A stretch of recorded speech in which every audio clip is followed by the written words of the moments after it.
Merci d'être avec nous, de partager ces moments avec toute l'équipe, amis auditeurs. C'est parti pour le tour d'horizon de l'actualité du digital pour le rendez-vous de cette semaine. Comme je disais tantôt, on parlera beaucoup de crypto-monnaies. Il faut noter qu'une mystérieuse baleine agite le marché des cryptos. Il achète beaucoup de crypto-monnaies. On ne sait pas de qui il s'agit. Pendant ce temps, la France veut une réglementation souple dans l'Union européenne et en Afrique. La Centrafrique est le premier pays à adopter le Bitcoin comme monnaie légale. On développe tout cela juste après cette petite virgule. Restez sur votre station préférée.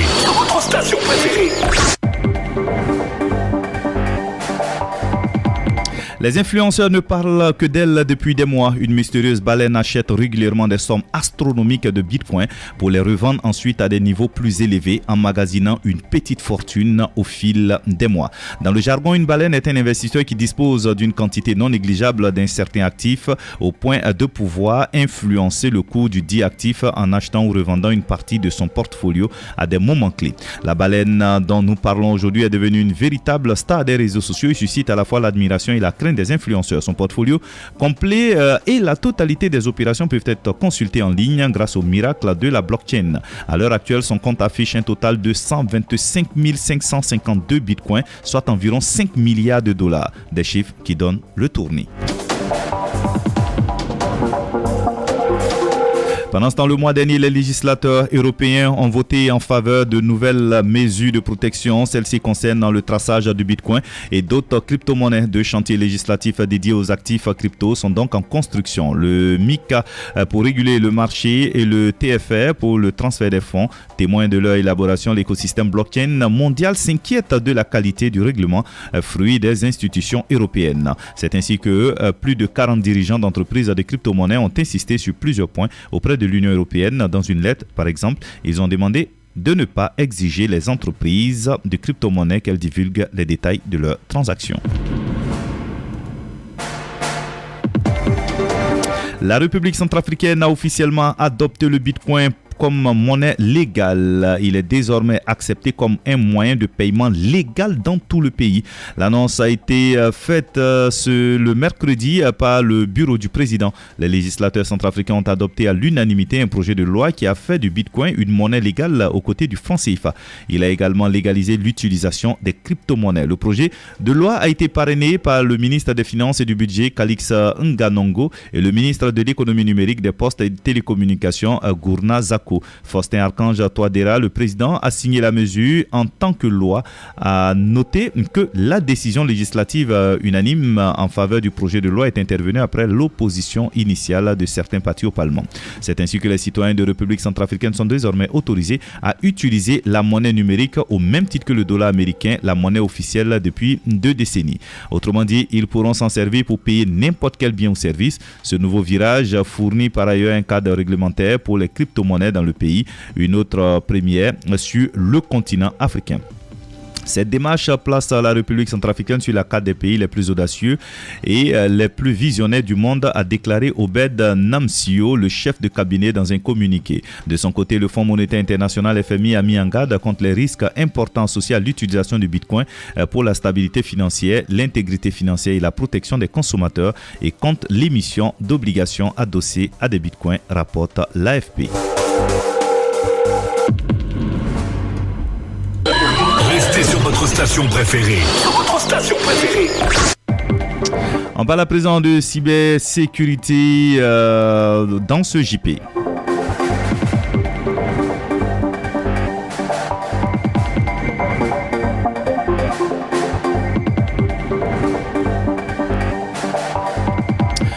Trois cartes SIM, tout réseau confondu, 5 téléphones, 2 cartes nationales d'identité burkinabé, une clé de connexion de marque HSDA, un routeur Wi-Fi, un ordinateur, une cinquantaine de reçus de retrait et de transfert d'argent d'une valeur estimée à 4 747 000 francs CFA. Tels sont les outils saisis par la Brigade centrale de lutte contre la cybercriminalité des mains de BR, un présumé cyber-escroc.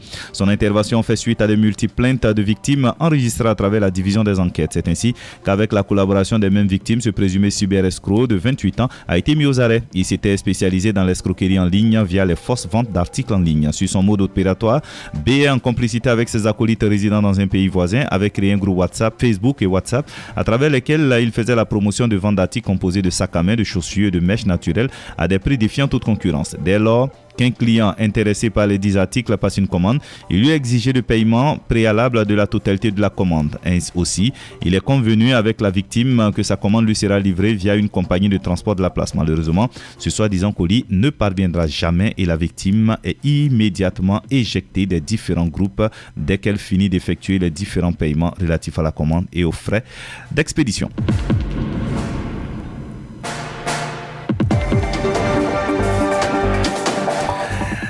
Âgé de 30 ans, KT se fait passer pour un employé d'une société minière du Burkina Faso ou d'une ONG évoluant dans le domaine de l'humanitaire. Pour ce faire, il s'inspire des avis d'appel d'offres ou des offres d'emploi publiées en ligne et dans les journaux pour appâter ses victimes à travers 2 scénarios. 1. Le premier consiste à proposer à ses victimes des marchés de gré à gré portant sur des constructions de latrines sur un site de déplacés internes à Ouagadougou, à Fadam-Gourma pour certains et pour d'autres des marchés d'entretien et de nettoyage contre rémunération. Aussi, promet-il de faire inscrire leur entreprise dans le fichier des fournisseurs des marchés publics tout en les rassurant qu'ils seront retenus. Dès lors que la victime accepte la proposition, un numéro de téléphone lui est fourni pour contacter le soi-disant directeur de la structure à l'origine de l'appel d'offres. Ce directeur n'est autre personne que le nommé KT lui-même. Au cours des échanges avec les victimes, le prétendu directeur réclame une somme forfaitaire pour l'établissement des documents, assurance, attestation administrative et 10% du montant global du marché pour motiver le comptable.